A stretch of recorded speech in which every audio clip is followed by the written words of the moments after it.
पुत्रदा एकादशी व्रत महात्म्य, पूजा विधि और व्रत कथा।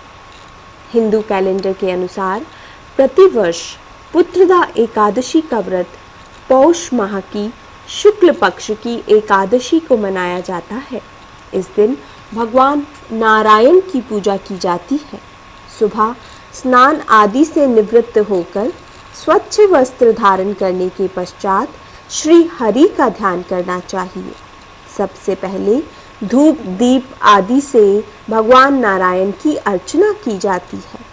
उसके बाद फल फूल, नारियल, पान, सुपारी, लौंग, बेर, आंवला आदि व्यक्ति अपनी सामर्थ्य के अनुसार भगवान नारायण को अर्पित करते हैं। पूरे दिन निराहार रहकर संध्या समय में कथा आदि सुनने के पश्चात फलाहार किया जाता है। इस दिन दीपदान करने का महत्व है। इस व्रत के नाम के अनुसार ही इसका फल है। जिन व्यक्तियों को संतान होने में बाधाएं आती हैं अथवा जो व्यक्ति पुत्र प्राप्ति की कामना करते हैं, उनके लिए पुत्रदा एकादशी का व्रत बहुत ही शुभ फलदायक होता है। इसलिए संतान प्राप्ति के लिए इस व्रत को व्यक्ति विशेष को अवश्य रखना चाहिए, जिससे उसे मनवांछित फलों की प्राप्ति हो सके। पुत्रदा एकादशी व्रत की कथा। प्राचीन काल में भद्रावतीपुरी नगर में राजा सुकेतुमान राज्य करते थे। शादी के कई वर्ष बीत जाने पर भी उनको पुत्र की प्राप्ति नहीं हुई। राजा और उसकी रानी दोनों इस बात को लेकर चिंताग्रस्त रहते थे। दोनों सदैव ही शोकाकुल रहने लगे। राजा के पितर भी यह सोचकर चिंताग्रस्त थे कि राजा का वंश आगे ना चलने पर उन्हें तर्पण कौन करेगा और कौन उनका पिंडदान करेगा। राजा भी इसी चिंता से अधिक दुखी थे कि उनके मरने के बाद उन्हें कौन अग्नि देगा। एक दिन इसी चिंता से ग्रस्त राजा सुकेतुमान अपने घोड़े पर सवार होकर वन की ओर चल दिए। वन में चलते हुए वह अत्यंत घने वन में चले गए, जहां तरह तरह के जानवरों की आवाजें सुनाई दे रही थी। वन में चलते चलते राजा को बहुत प्यास लगने लगी। वह पानी की तलाश में वन में और अंदर की ओर चले गए, जहां उन्हें एक सरोवर दिखाई दिया।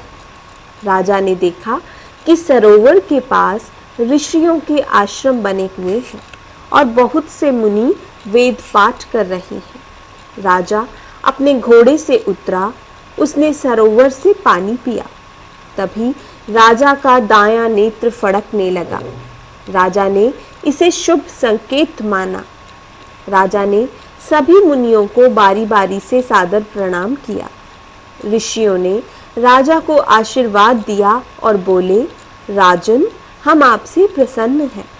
जब राजा ने ऋषियों से उनके एकत्रित होने का कारण पूछा, तो मुनि ने कहा कि वह विश्वदेव हैं और सरोवर के निकट स्नान के लिए आए हैं।